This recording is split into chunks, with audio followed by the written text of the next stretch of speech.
So here's a little issue we have in America today. There are currently about 250,000 people a year who are dying in our hospitals due to preventable deaths. And I'm not talking about negligence, I'm talking about little accidents, right?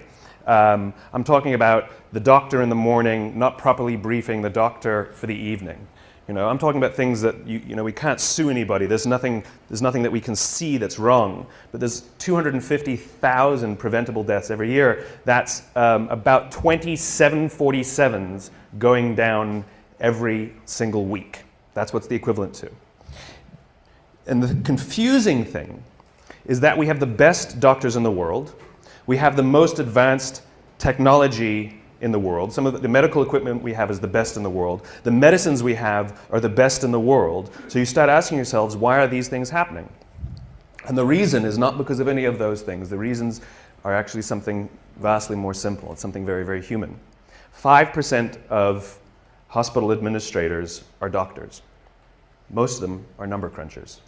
Hospitals are run like businesses. Hospitals are run by the numbers. And the problem isn't the people who are giving the care. They're very highly trained. The problem is the way those people are cared for. Because what we've done is we've created cultures in hospitals where the people who are doing the caring aren't cared for. And so all of these little preventable deaths are happening because they don't feel like they're a part of anything. They're just doing their jobs and they don't get along that well. And there's not a lot of camaraderie.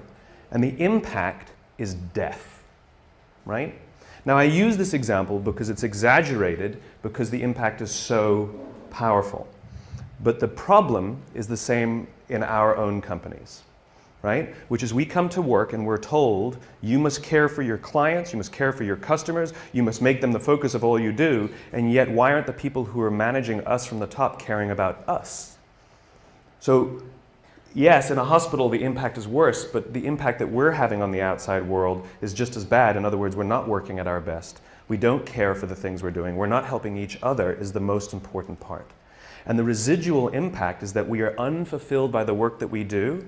And when we're unfulfilled by the work that we do, we focus on the details. And when we focus on the details, we retract from each other. When we retract from each other, we feel lonely. And when we feel lonely, cancer goes up, heart disease goes up, diabetes goes up. In other words, by going to work, we're killing ourselves. Literally.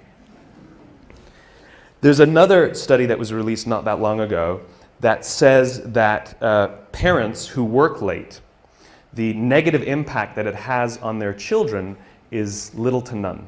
They may feel guilty as parents, but the negative impact that it has on the raising of their children is little to none. However, parents who come home from jobs they hate or don't love, their kids are more likely to be bullies at school. And now you think about the bullying epidemic we have in America, right? Where there's this disturbing number of young children who are killing themselves, suicides, because of bullies. The problem is not the schools. And the problem isn't even the parenting. The problem is the jobs the parents have. This is the importance and this is the power of the work that we do and the places we go to work. The question is, how many of them are coming home fulfilled by the work that they do, and how many of them are waking up inspired to go back to work the next day? If we don't love our works, we don't look out for each other. And if we don't look out for each other, we feel lonely. If we don't feel lonely, all these negative things happen.